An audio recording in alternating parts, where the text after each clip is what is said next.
સ્વાગત છે। હું છું રેખા માલકાની અને જોઈએ આજના સમાચાર।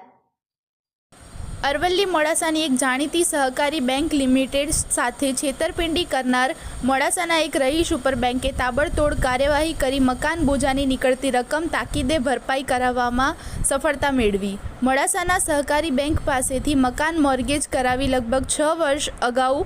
બોજાની મોટી રકમ મેળવેલ, જે રકમમાંથી અંદાજે 4 લાખ રૂપિયા તારીખ 3 એપ્રિલ 2024ના રોજ બાકી નીકળતા હોવા છતાં પોતાના આ બેંકના બોજાવાળા મકાનનો દસ્તાવેજ India non judicial government of Gujarat certificate of stamp ડ્યુટીમાં 1 ઓક્ટોબર 2022ના રોજ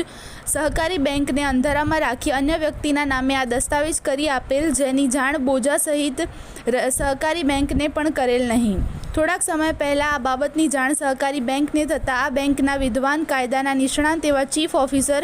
બાહોશ ચેરમેન અને નીડર મેનેજર દ્વારા મોડાસાના રહીશ આ બેંક મકાનના બોજા ધરાવતા ઈસમ સામે તાત્કાલિક ધોરણે કાયદાકીય કાર્યવાહી કરી બાકી નીકળતી બેંકના નાણાં ભરપાઈ કરાવવામાં મહત્વની કામગીરી કરી એક દાખલો બેસાડવામાં સફળતા મેળવેલ છે, જેથી આવા છેતરપિંડી કરનાર સામે લાલ આંખ સમાન છે।